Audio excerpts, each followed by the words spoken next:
учурда өндүрүмдү иштеп аткан адабиятчы катары активдүү.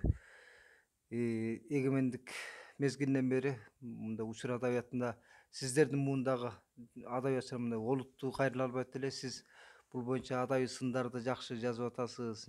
Анан азыр адабият ышкыбоздор абдан көп. Адабий билимди таануугачы бизде көбү филология билимин алган, анан журфакты бүткөн.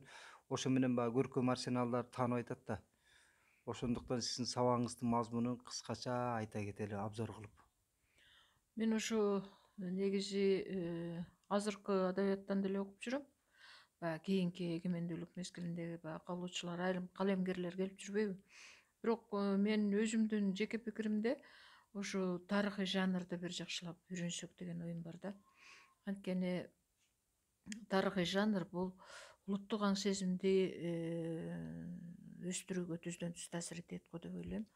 Анткени ошо дүйнөлүк баягы канатташ элдердин тарыхый романдарын дээрлик баардыгын карап чыктым мен. Бул Азербайжандагы, Армян, анан өзбек адабиятындагы, казак адабиятындагы ошолорду карасаң, ошо биз ушул түрк элдеринин ичинен байыркы эл, ошо түрк урууларынын ичинен байыркы эл болуп туруп, эмнегедир биз көөнө тарыхыбызды такыр унутуп коюптурбуз да. Бул деген көөнө тарыхты унутуу деген баягы жете атасын унутуу дегендей эле кеп да. Баягы биз жетесиз болуп калып атабыз да. Жанагы Украинада Улуттук бир идентичность калыптанбай атканы да ошо да калыптанбай тарых атканы да ушундан деп табырды ойлойм билбей. да мен. Теги Украинадагы ошо Юдин деген бир мыкты теоретик бар, ошол айтыптыр да, нравалык инфантилизмдин жана руханий жетесиздиктин ордун толуктоочу жанр бул тарыхый романдар депчи. Тарыхый чыгармалар, тарыхый темадагы чыгармалар. Анткени тарыхый чыгарма кайсыл учурда жазылат? Эгерде кадимки катардагы адабиятта жеке адамдын тагдыры, жеке адамдын ички психологиясы, жеке адамдын кыял жоругу, образы сүрөттөлүп ошого көңүл бурула турган болсо, бул тарыхый романда же тарыхый темадагы чыгармада эл тагдыры. Эл тагдыры аренага чыгат да. Раз эл тагдыры аренага чыккандан кийин ошол элдин тарыхында трагедия бар. Тарыхый чыгарма жөндөн жөн эле жазыла бербейт, ал мактанычтан жазылбайт. Же болбосо Чыңгыз Айтматовдун айтканы бар экен, мен турмушту дайыма трагедия катары кабыл алам. Менде юмор жок депчи. Ушул көз караштан алып караганда кыргыз элинин башынан эмне деген трагедиялар өтпөдү? Бир эле могу 16-жылкы трагедия эмне деген трагедия? Ага чейинки деле. Анан ошон үчүн биз буга чейин бир канатташ элдерден аябай артта калдык. Анткени эгерде казактар 13-кылымды сүйлөп атат азыр, мисалы Эсенберлин көчмөндөрү 13-кылым Чыңгыз басканда. Өзбектер дагы тиги Бабурду, Улукбекти изилдеп атат да. Улуттун өзүн өзү таануусуна Улуттун чоң өзүн өзү инструмент таанып, да өзүнүн тарых. духун көтөрүп, өзүнүн рухун көтөрүп, баягы өзү биз момундай түптүү элбиз деп айтканга түздөн түз бир туу болуп бере турган инсандарын изилдеп атса, биз 19-кылымда эле таптап 19-кылымда эле тегеренип, баягы байланган ат бир жерди таптагандай, бир казыкты тегеренгендей тегеренип Тарыхка да туруп алдык анализ да. бербей атабыз да, талдоо бериле Анан деп. болгондо дагы биз баягы түштүктөгү Кокон хандыгы, анан түндүктөгү баягы көчмөндөрдүн өз ара кырчылдашып чабышкан кези дагы ошол эки романды гана мыкты баягы тарыхый романдын классикалык үлгүсү катары карманып жүрөбүз.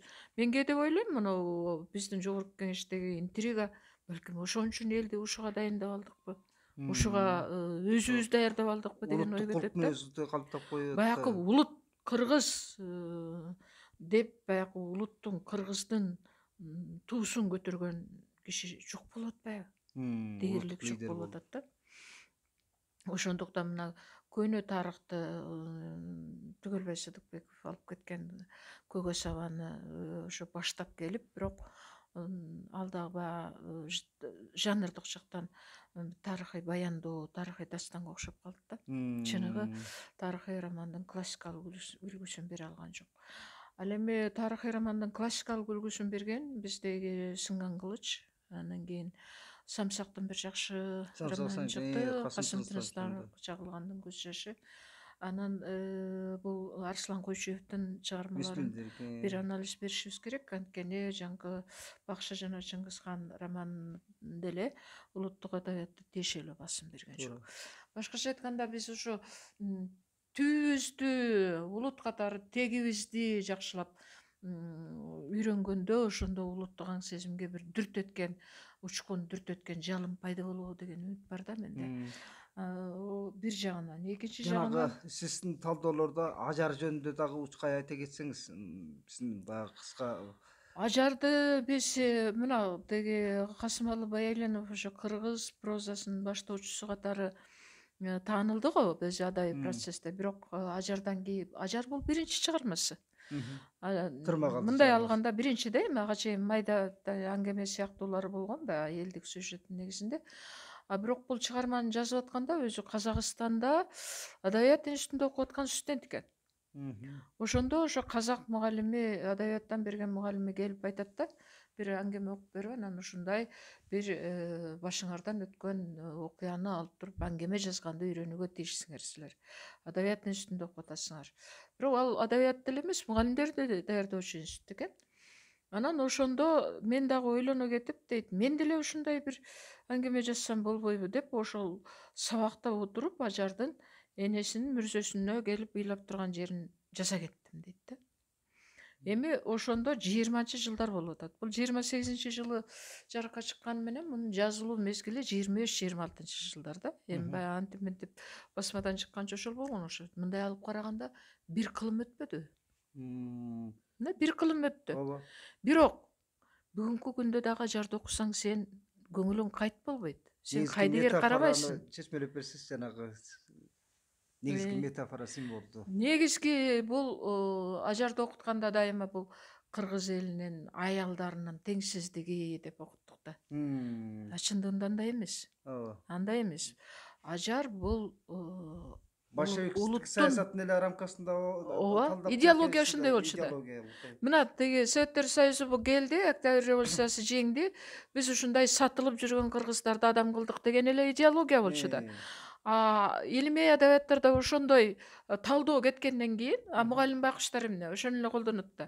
Окуу китеби ошондой жазылып аткандан кийин. Чындыгында теңсиздик бар, бирок ал кошумча экинчи пландагы маселе. Мындагы негизги маселе бул кыргыз элинин символун көрсөтүп турат. Башкача айтканда, ажарды мына ач карышкырлар келип курчап, колунда болгону ширеңке куралы. Башка таяк да жок анын колунда. Мына ушул ширеңке кыргыз элинин таягынын символу. Ал эми ошол учурда 19-кылымда бул кыргыздын керемет бейиштей болгон жерине Англия кызыгыптыр, Кытай кызыгыптыр. Бияктан Россиялык башачылык Россия ошо каягынан талап алышты билбей турган бул империялардын символу карышкыр менен берилген да. Тиги жалгыз үмүттүү ширекке кыргыздын таянычы. Албетте. Ал эми ажар жанкындай назик, жаш. Бул ошол мезгилде кордукту көрүп, 16-жылды башынан өткөрүп турган, алсызданып турган улуттун метафорасы. Улуттун символу да. Мына мындай көркөм арсеналдарга сиздин эми сабакта кенен көп кылабыз. Рахмат сизге. Ушу менен үзөбүз анда.